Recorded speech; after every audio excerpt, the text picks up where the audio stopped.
frat boy look, a little popped collar action today.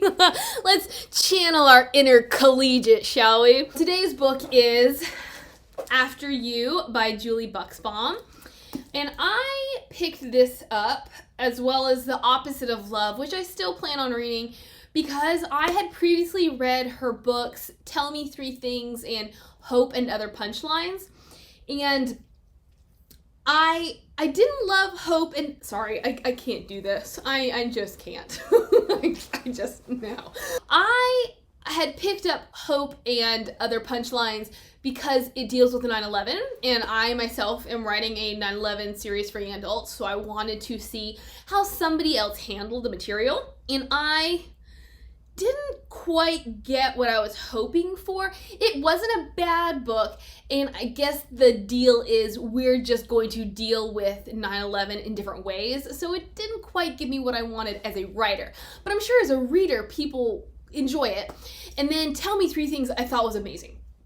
So I picked up this one in The Opposite of Love because, you know what? The strength of other books, right? The plot of this book is the main character's best friend is murdered, so the main character drops everything to come to the family's aid. She leaves the States to come to England. She is the godmother, so she comes to England to take care of the child who was there when the mother was murdered, who has stopped talking, and then while she is in England, she learns that her best friend had been keeping secrets. She reevaluates her own life, her own marriage. So it just sounded like something that I could learn from, something that I might even enjoy. Let me first say that the secrets that the best friend was keeping, it was really one secret, and it's something that you can probably guess before I even tell you. The best friend had been having an affair. She was gonna leave her family, including her child, move to Paris with this man. And I was just like, okay, that was a bit anticlimactic. And then the second thing that I thought that would have or should have been given more emphasis was the fact that the daughter stopped speaking. So the best friend dies because she's walking her kid to school. A drug addict approaches her for her ring, which according to our main character, the best friend Lucy didn't even like this ring, but for some reason decided to fight the guy over it. He stabs her, she dies right in front of the daughter. Naturally, it traumatizes the daughter. And Ellie is in London for like a matter of weeks, and the daughter already starts talking. And also, I forgot to mention, the secret garden is supposed to be playing a massive role in this book. So I thought we were going to have all these secret garden undertones and allusions and comparisons in which we don't realize that we're actually kind of a secret garden book. So it plays out like this, where Ellie is like, all right, when my grandmother died, my mother read me The Secret Garden. It helped me heal. It is my favorite book of all time. I found it on Lucy's shelf. I'm going to read it to her 8-year-old daughter, Sophie, and we are going to move through it together. We are going to get through this problem together via this book. Honestly, it's like under a month. They are reading this book. Sophie had gotten into a scuffle at school. Ellie is trying to get her to talk about it. She won't. And then she kind of tricks her using bits and pieces of what they're reading into talking. And all of a sudden, Sophie's talking again. Maybe that's how it is in real life. My expectation was that it would take longer. It would require more effort. Yes, maybe Sophie says something in that moment. However, then she would withdraw again, and Ellie would have to draw her out. Not the case. There was just all of these elements. The book, honestly, we don't get to see much of it at all. We get a couple of quotes from it.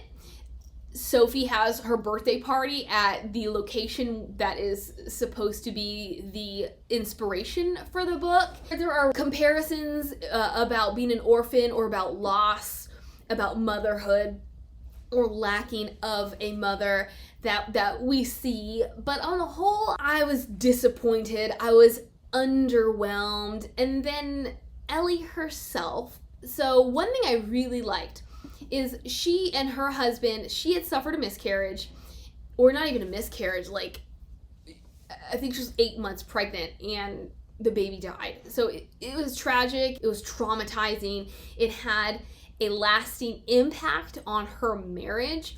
So one thing I liked is that she didn't come to England and then fall in love with Greg, Lucy's widow. Sorry. So often we see that in books where our heroine comes in and falls in love. Now she has her meant-to-be husband. She has her child. They fill the voids in each other's lives. I really liked how Buxbaum worked through the issues. And there was one instance where Ellie saw that Greg was gonna go in for it and she said no. I like that. She didn't even entertain it. Yes, it crossed her mind, but at the same time, it crossed her mind like that's a huge cliche. We're not going there, okay? But it did really bother me. She just calls up her husband after 2 weeks. It's like, I don't think I'm coming back. And at this point, we don't really even know Ellie. We don't know any of her story. We have hints of things that have happened, but we have no sense of who she is.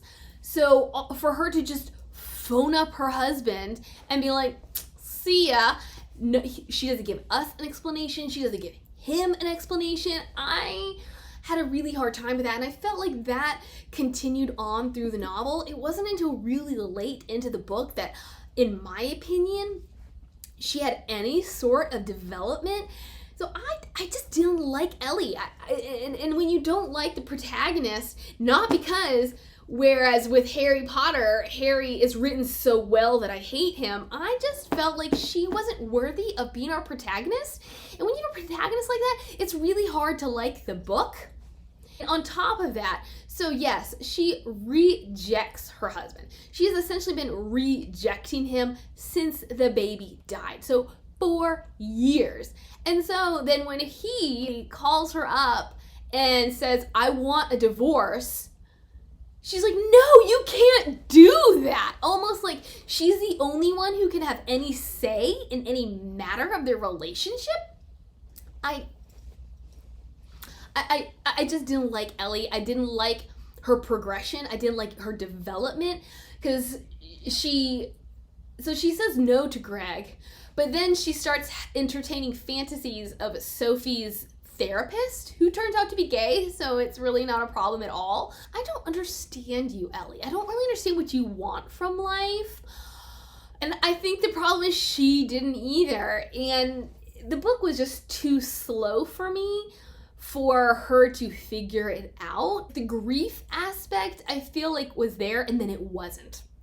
And then it's there again. I just didn't like this book, guys. I really didn't. Though when it does deal with grief, I think it does it in a really realistic and engaging manner where I see it, I feel it, I believe it.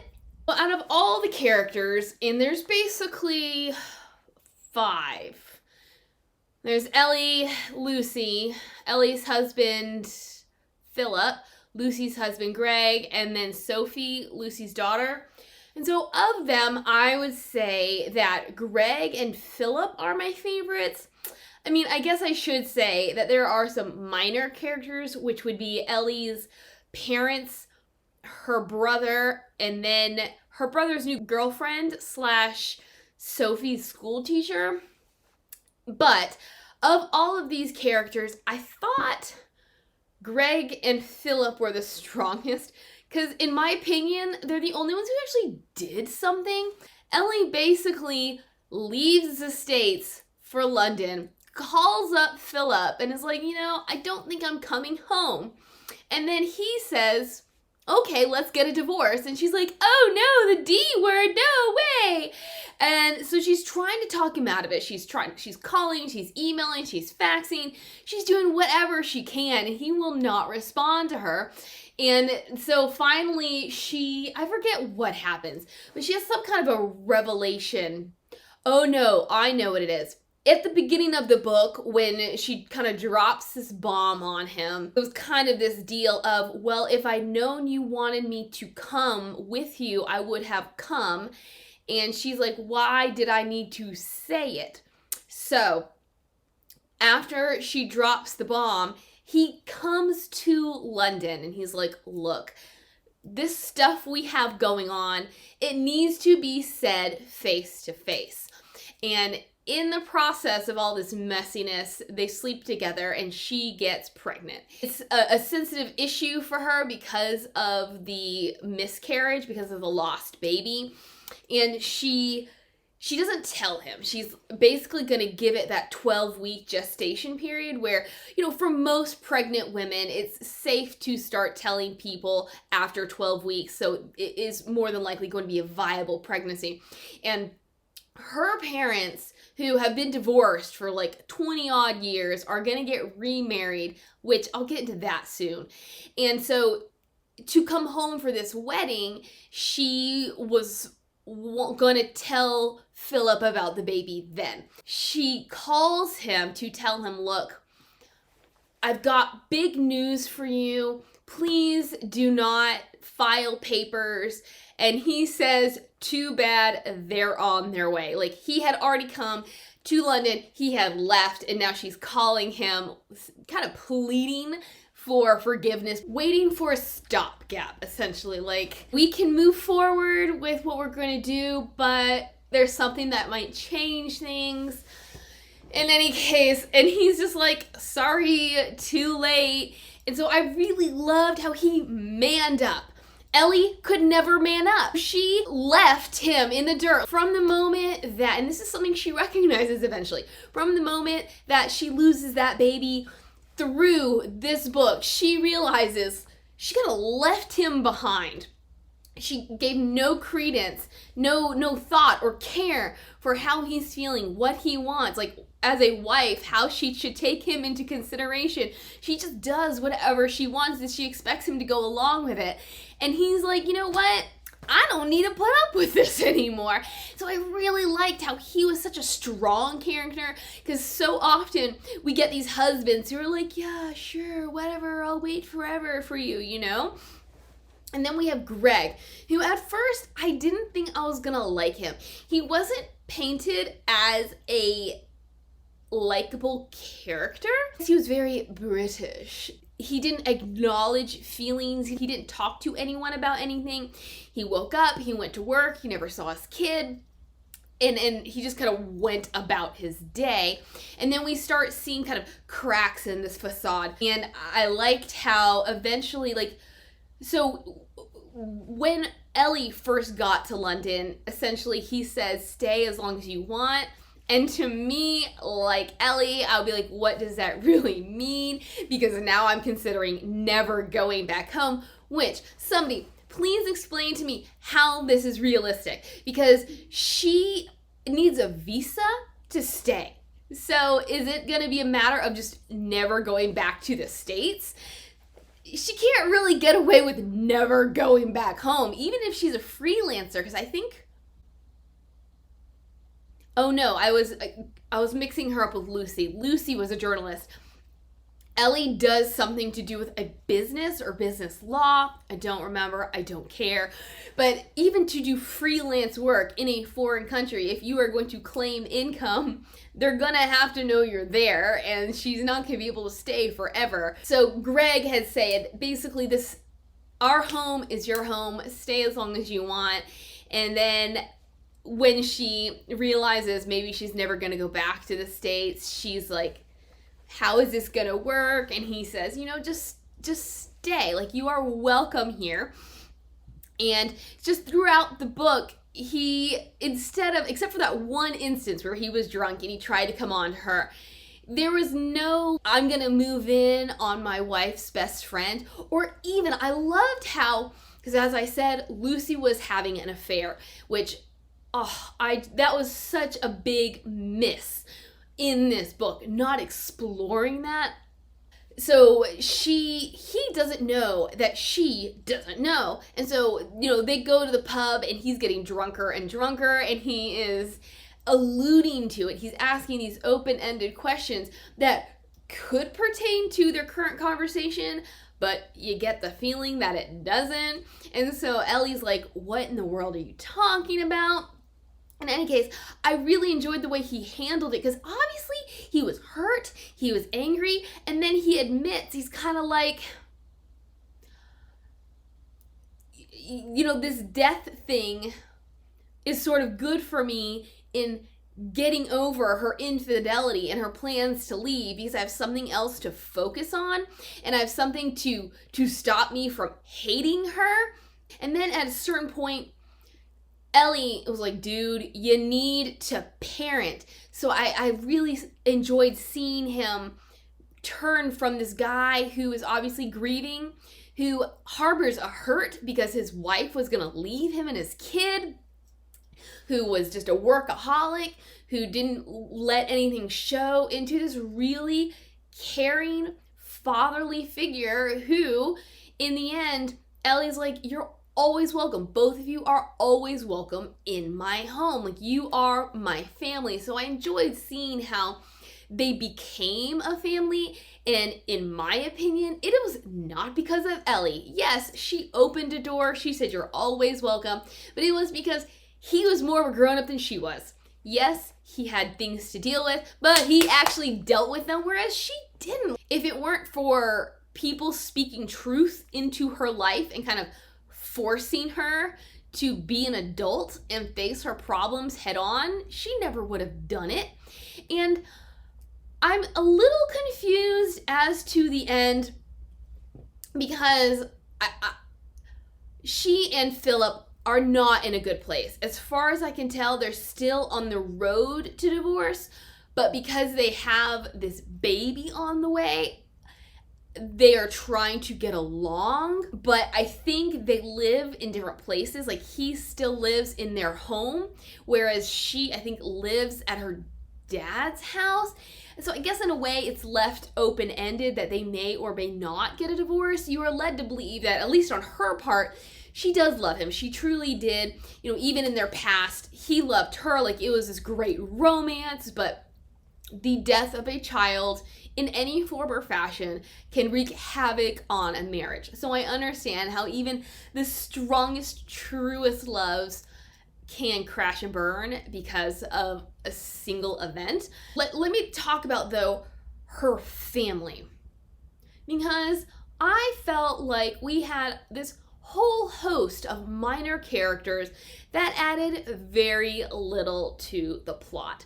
We have her brother, who I don't know his name. I don't remember his name. I don't care to remember his name.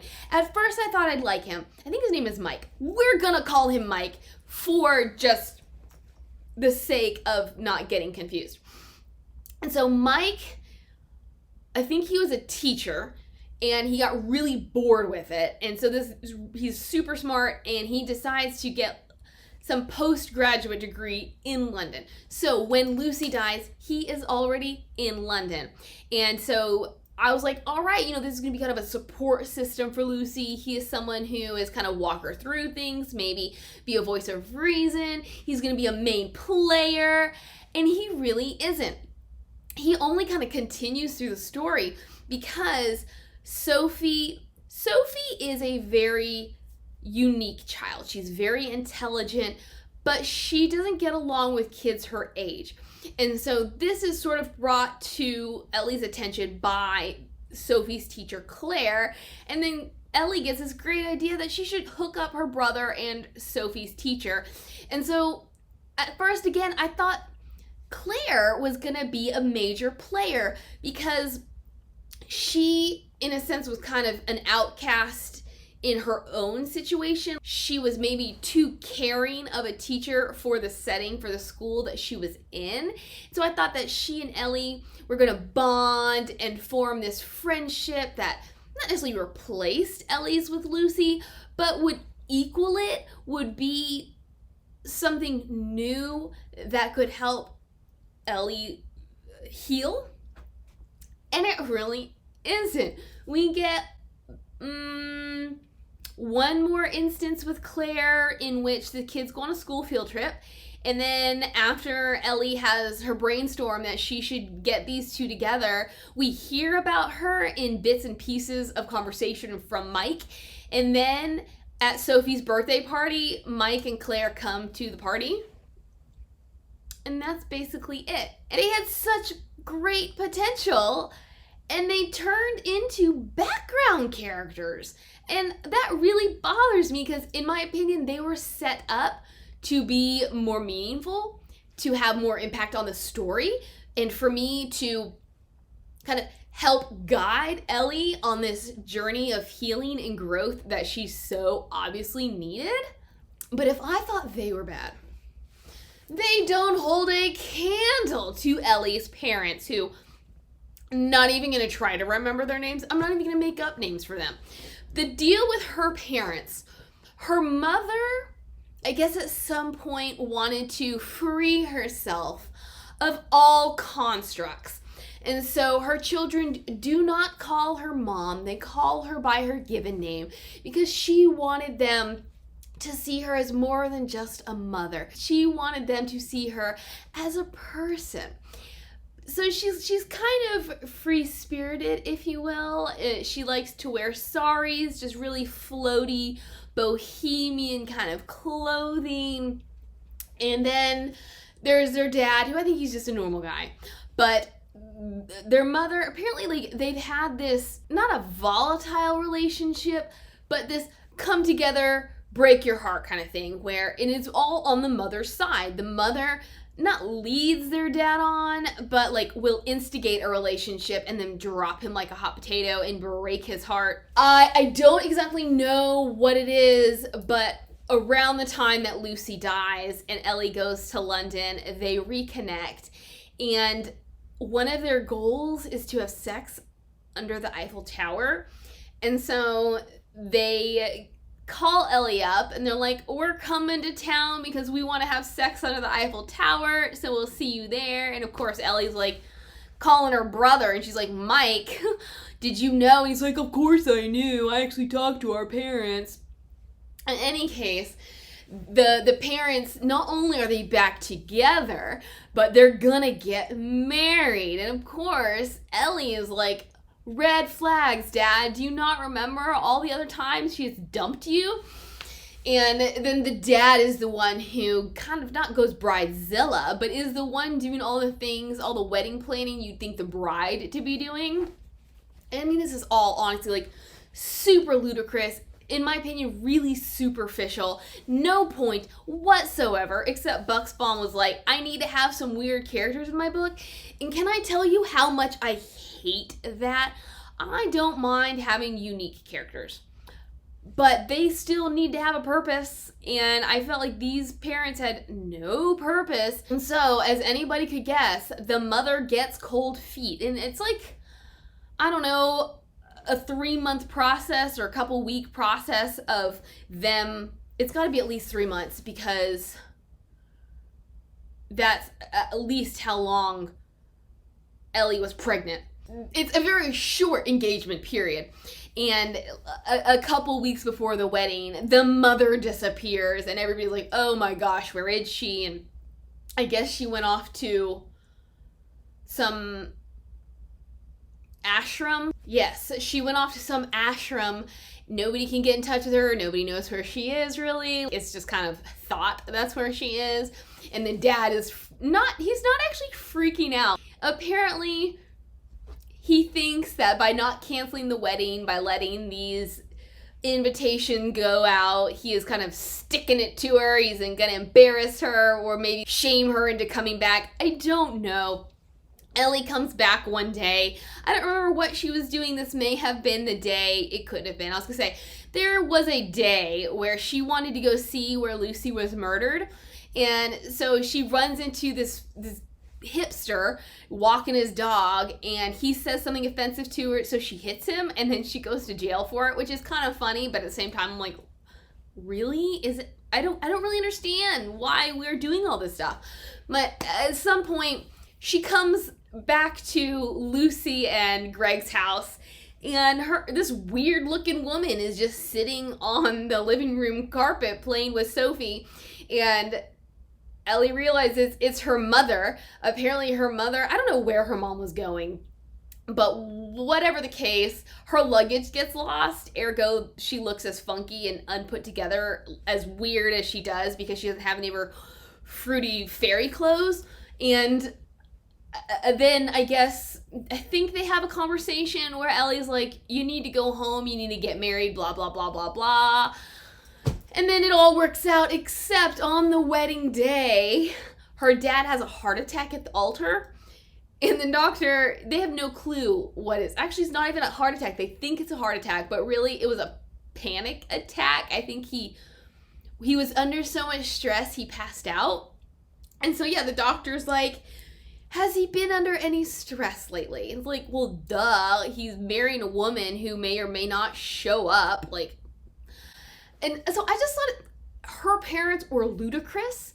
I thought they had no point in the story. Yeah, Ellie had one relatively decent conversation with her dad that could move us towards some development.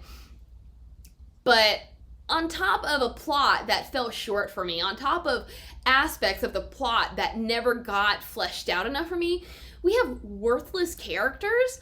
I thought, like, could we please focus on Lucy's death a little bit more? Could we focus on our grief a little bit more? I really enjoyed the idea of going to see where Lucy died, because I thought that really had a lot to do with all of their grief, all of like, I can't heal until I'm able to face this one situation.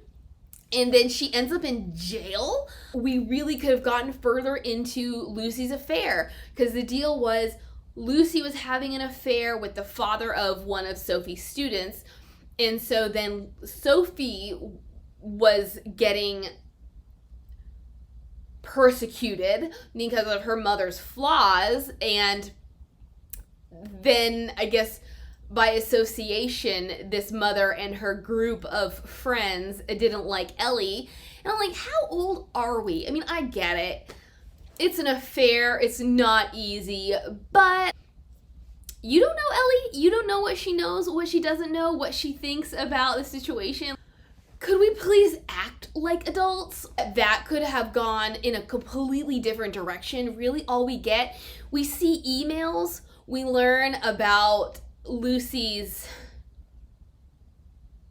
subterfuge, about all the lying and sneaking around she did. We learn that she was gonna move to Paris with her lover.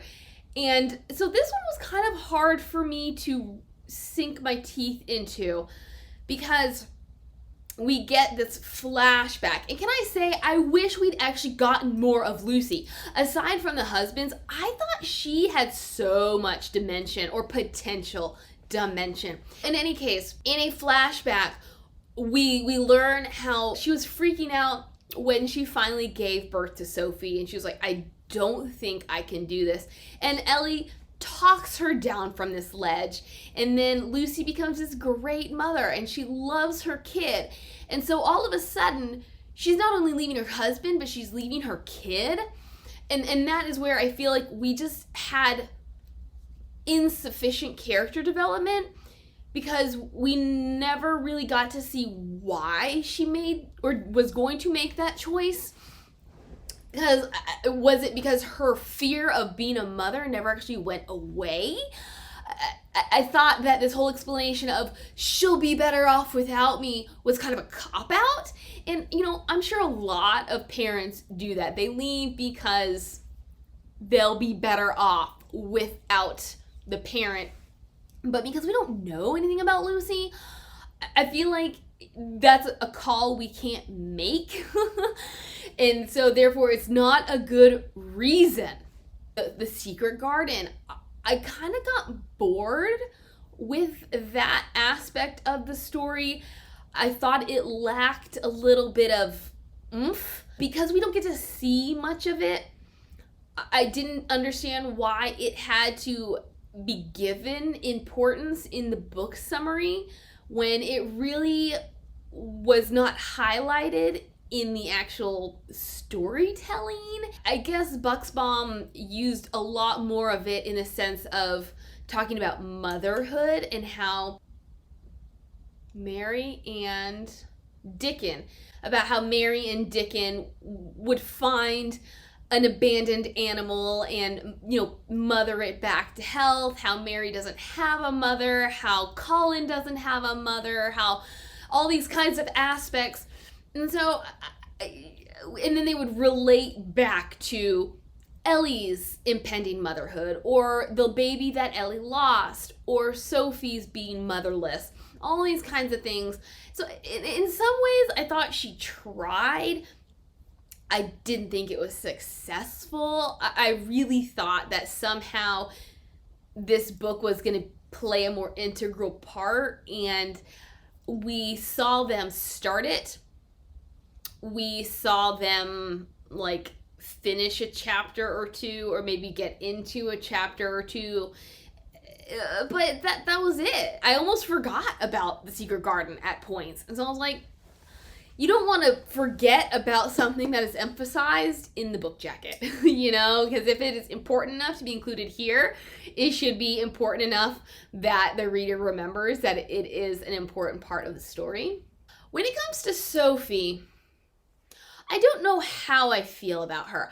I don't mind that she's a smart kid. I don't mind that she stands out from the crowd. I do mind that it didn't always feel natural. She was just too different, sort of like Ellie's parents. She was different for the sake of being different. And I had a really hard time with that. I know some kids have a higher maturity level than others, and so that's not my issue. My problem is, I never really saw Sophie as a child. I never saw Sophie try to be a child, and not like she has to fit in, but even the most mature children will show age-appropriate behaviors, and I didn't get any of that. It was like she was just too mature, and that always feels forced. I think After You failed with its characterization. I think it failed with its plots and subplots. I think it failed with its storytelling. I think it failed with expectations. What I thought I was getting is not really what I got. I got a whole lot of a really selfish narrator. So I wouldn't recommend this book. I really don't understand. I found a mix of reviews on this book. A lot of people picked it up because I think this was Buxbaum's second novel. And so her first novel, Opposite of Love, was really well received, and a lot of readers picked it up because they liked Opposite of Love. And then they were like, if I'd known this is what I was getting, I never would have read it. It does not live up to her prior work. On that alone, I would read Opposite of Love because people loved it that much and were then this disappointed in this book. From my opinion, and from a lot of other readers' opinions, After You is not worth your time. I got really bored. I enjoyed the beginning. I enjoyed when Ellie got to London, when she saw all these problems and she was hitting them face on. But then when she started dealing with them, when we were kind of coming up into our midpoint. So when we were coming up into the midpoint, I was like, meh. And then we were coming down, and then we're going to get to our third plot point, our third act. I was just like, I don't care. I started skimming, and I think it lacked momentum. It lacked emotion. It lacked engagement. And it had a really great premise, but unfortunately, it just wasn't successful. Hope you enjoyed this review, and I'll see you mañana. Adios!